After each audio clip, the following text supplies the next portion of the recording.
Good evening and welcome to Blueprint Explosive Exclusive. I'm Madhavdas G. Viewers, Tamil Nadu Deputy Chief Minister Udhayanidhi Stalin has been dealt a huge blow in the 2023 Abolish Sanatan Dharma Remark controversy. The Madurai bench of the Madras High Court has quashed the 2023 FIR against the BJP leader Amit Malviya. The FIR was registered by Tiruchi police, in which the BJP leader was booked for allegedly, quote-unquote, distorting the comments of Udhayanidhi Stalin on Sanatan Dharma. To deal with the issue at hand, the court has revisited Udhayanidhi's comments made in September 2023 and noted that the DMK leader called for eradication or abolishment of Sanatan Dharma. The court also observed that what Udhayanidhi Stalin had said amounted to hate speech. Let's take a very quick look at some of the observations that have been made by the High Court. Now, this is the first observation, that the word abolish means something that shouldn't be there. Second observation, the remark meant that Sanatan Dharma shouldn't be there as well. Third, it means that people of Sanatan Dharma shouldn't be there. Observation 4, the appropriate word for this would be genocide. Very, very strong observation there of Madras High Court. Observation 5, if Sanatana Dharma is a religion, then it is religicide. Observation 6, clear attack on Hinduism by Dravida parties for over 100 years. Observation 7, no case filed against Udhayanidhi for his hate speech. Observation 8, painful that hate speech case filed against one who reacted to it. Now, this is, of course, some of the stinging observations that have come in from the court. The BJP welcomed the court's observations, calling it a vindication and saying that now even the courts have acknowledged that DMK is anti-Sanatan. It has also sought a public apology from Tamil Nadu Deputy Chief Minister Udhayanidhi Stalin for hurting sentiments of crores of Hindus.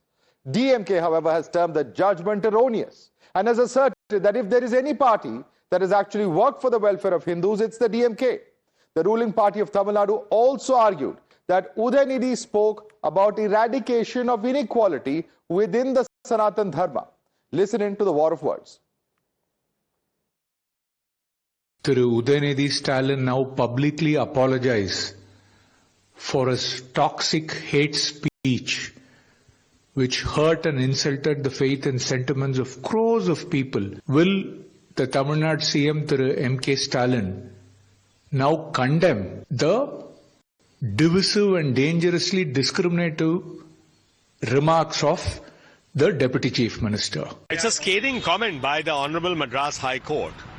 After all, the comments of the DMK leader were distasteful. They were clearly anti-Sanatan. That the court has come down so heavily and has considered the comments of the DMK leader as a hate speech is confirmation that their agenda was clearly anti-Sanatan. The judgment of the Madras High Court, where the case against Mr. Amit Malviya was quashed, is erroneous. The judge goes on to say that the DK and DMK are against the Hindus for the last 100 years.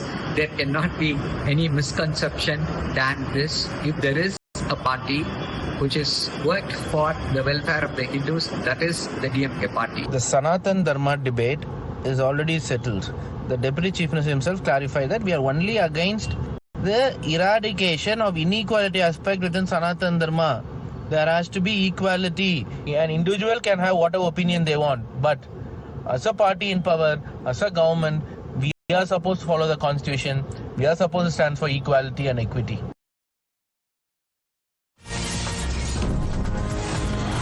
All right, breaking news coming at this point of time. Piyush Goyal, who's of course the BJP in charge, apart from the Minister of Commerce, has welcomed the verdict, calls it a strong rebuke to the DMK, slams DMK's anti-Hindu mindset in that social media post. Let's go right across to Dharni, who's joining us. Dharni, all right, we have Mohit Bhatt with us. Mohit, Union Minister Piyush Goyal, who's also Tamil Nadu in charge, has come out and spoken out about this High Court verdict and has hailed the verdict, calling it a huge setback as far as DMK is concerned. Well, in fact, Madhav, since morning we have seen various BJP leaders coming out, hitting out at the DMK, and in fact, largely are hitting out at the Indie bloc.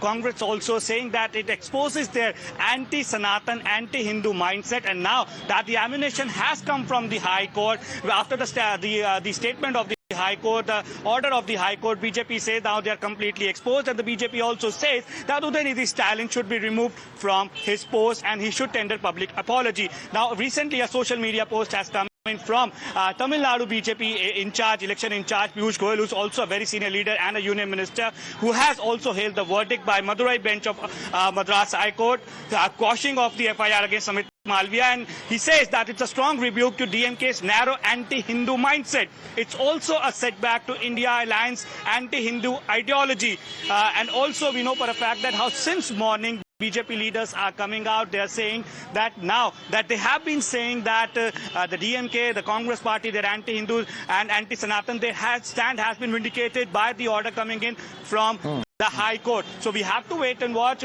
what exactly will the future course of action of the BJP. All right. Thanks so much for joining us with that quick update there, Mohit. Let's quickly switch focus and take it across to our guest now. Joining us at the moment is Uma Anandan, leader of the BJP. We have Ramaswamy Mayappan, advocate, joining us. Harish Mohammed Ibrahim, political analyst, joins us on the show as well. Let me start first and foremost with you, Harish Mohammed Ibrahim. Now, the court has very clearly struck down, it has come out and said that these are comments which are tantamount to genocide. And it's unfortunate that the case has been filed against the person who has reacted and not the comments that were made in the first place, which they are saying is tantamount to hate speech. Madhav, when we have our Prime Minister who have equated the 20 crore Muslims to be as a dog who have been hit by a car, that is not a hate speech, that is not genocide. And the court here made sure to went beyond its jurisdiction boundaries. Having said that, what Mr. Udhayanidhi said... Sir? Wait, Madhav, let me complete. No, the point is we are discussing a judicial order. Where is the question of comparing it to what the Prime Minister said? That you can't dictate me what I should compare. I'm not dictating you. We are discussing a judicial order. Let's discuss the order. When the court can compare 100 years of Dravidian parties, which is the root and upliftment for the entire Tamil Nadu state, where it is putting the entire Tamil Nadu on the spot of 1 to 3 on every indices, when the court can go beyond its jurisdiction and beyond the constitutional framework which it has to be done, when you can't question that, then you can't question me what I should compare or not. Having said that, we are discussing a court case. Let's stick to the issues at hand. Of course, that is my purview, what I should compare or not. No, the point is we are talking, the court has simply said that this call to abolish Sanatan is genocide call. Do you agree with the court? No. The court has went beyond its jurisdiction purview. That is what my point is. Coming to the point with Mr. Udhayanidhi Stalin, he has denied the framework, he has denied the distortion of the truth which has been laid down by the BJP and its crony capitalists and cronies who have went beyond its social media to blown out proportion by then. Having said that, Mr. Udhayanidhi stands firm on his view, even by now, stating that there is no kind of oppression or inequality happen in any religion for that matter will be treated as a dengue, malaria or COVID. So that's the problem, that all those clarifications came out later. But when you call it prima facie dengue, malaria, is there any question of misrepresentation or distortion, Uma Anandan? Or were the comments very clear in your view?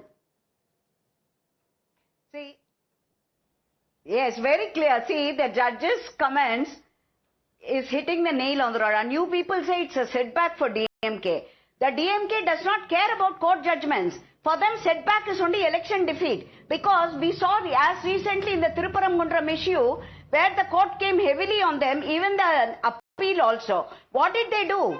They did not care a paisa for the verdict. And coming to Mr. Udhayanidhi Stalin, how does he defend that? And the judgment is very, very clear. It actually portrays our feelings, the Dharmic Hindus' feelings. The judgment portrays that. And if he says, as he actually says, eradicate, abolish, destroy, all this. And genocide was a term used by another DMK member against the Hindus. He said the Hindus, another 2 or 3 of them, Mr. Rasa, everybody. So the DMK is trying to defend the undefendable. So let him not come with any excuses and compare it and all that. And as he rightly said, the judgment says, the person who committed the crime and we have all given complaints against Mr. Udhayanidhi Stalin in Tamil Nadu. What action has the court given? We have given complaints against Mr. R. Raza for his anti-Hindu. We have given complaints against Palmudi for his anti-Sanatana Dharma comments. Mr. Shivaji, another person. Umpteen complaints have been given to the police against these people.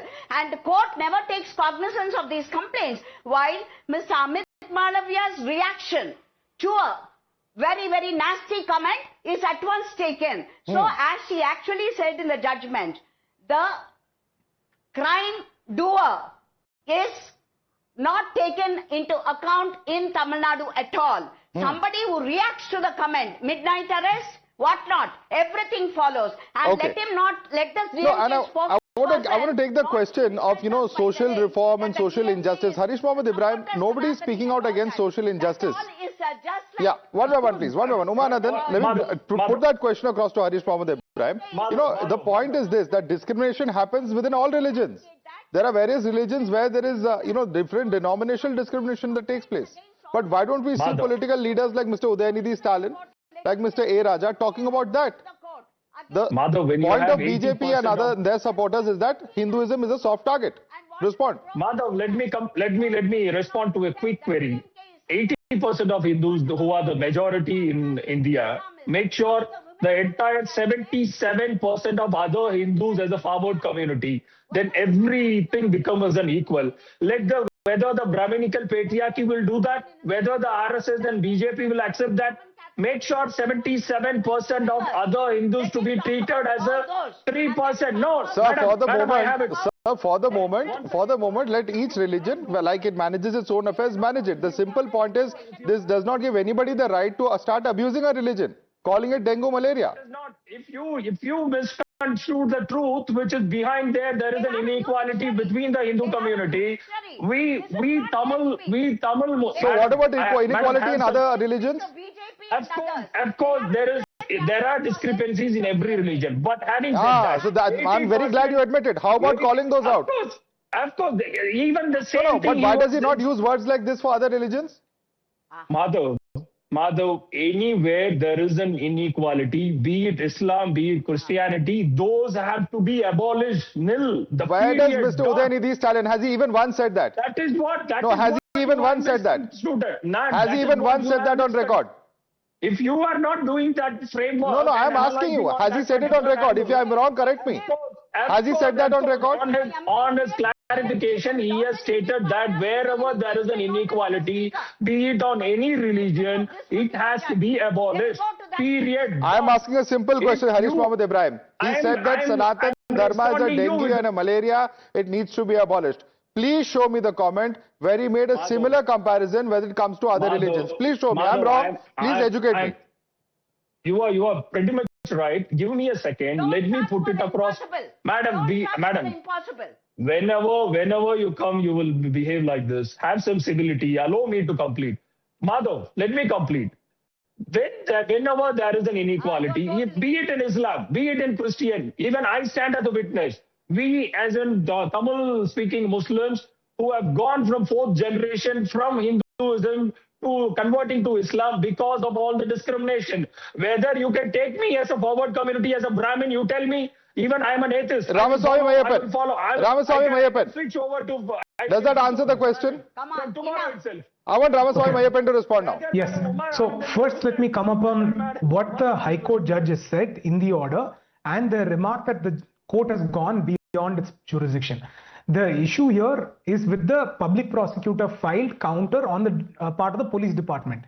The police department had filed a counter so brazenly supporting the action, saying this is a statement made by the Deputy Chief Minister in this context and these are only political and these should not be taken out of context. That was one issue. Second issue, the police chooses to clarify the statement made by the Deputy Chief Minister Udhayanidhi Stalin, and Udhayanidhi Stalin has not gone ahead and clarified. In the matter before the High Court, Udhayanidhi Stalin has filed an affidavit that he talks only about the inequalities in the Hindu religion. He does not talk about all religions. That's on affidavit. Therefore, the court had the reason to go beyond its limit in normal course because the counter calls for it. If there is no statement so on record by the police, the court would not have gone that far. The court was pushed to going that far because the police had the audacity to go ahead and make a statement for a politician not standing with the people. The police is a neutral agency. Police and government are always neutral in a secular state. Within quotes, again, I state that. That's because the state will have to be secular and not the political party of the individual. Here, the individual breached his position because of his political allegiance and caused the state machinery to pray for it. One. And two, the question, if the Sangh or the Hindus, the Sangh or individuals are not controllers of the Hinduism. And all Hindus are fine with everyone being treated equally. There is no question or no restriction. Everyone is welcome to temple, everyone is welcome to do pujas, everyone is welcomed into all ceremonies. In fact, Tamil Nadu has been a leading light, and pan-India this is permitted. For everyone to politically rake this message up and say that Hindus or a forward community or a particular community will not allow others in getting involved either with performing pujas or in performing certain rituals or in regards to learning certain scriptures. That is completely answer that question, false. Harish Mohammed Ibrahim. It's factually incorrect to say so. There have been several reforms that have taken place over decades, over centuries. You know, that kind of reform is something that it would be good if we see across the board. They will take glory for this. One interruption. In Tamil And they Nadu, will take the Bhaktan glory himself for went into this. the temple. Madhav, these inequalities, when compared to other states, have been eradicated in Tamil Nadu because of the Dravidian movement. Because Dravidian movement stand strong to make sure the equality and the social justice. No, if it is okay. Mr. Very interesting point that you're making there, Harish Mohammed Ibrahim. If it has been abolished, then there is no inequality. Then there's no question of calling it dengue or malaria. That is what. Still it is a process, Madhav. No, you just said it's abolished. So is it abolished or is it not abolished?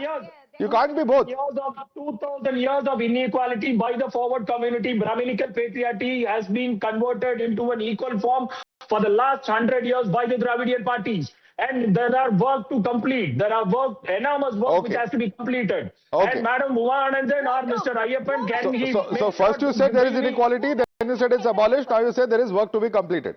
Let's get Udhayanidhi to respond to that. There's a 2,000 years have to be completed. You can't expect in 100 years to... See, first one thing, let him not take credit for somebody's work.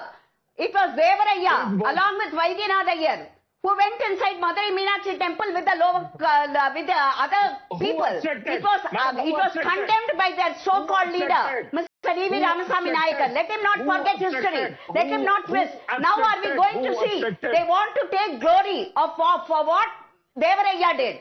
And next I want to say, next are they going, the DMK MPs and the dotted Indic partners, are they going to give a petition to the speaker for impeaching this judge? This is what they will do. Okay. Now, whether they take further legal action, whether they will appeal this, however, whatever plays out, certainly today's order, and that's what we're discussing, that's before us, as far as the Madurai bench of the High Court is concerned, they have given some extremely scathing observations and certainly a lot of room for debate as far as the kind of comments that are made, because they have unequivocally said that they were wrong. Let's leave it there for the moment. I'd like to thank Umar Nandan, Ramaswamy Mayappan and Harish Mohammed Ibrahim for joining us this evening.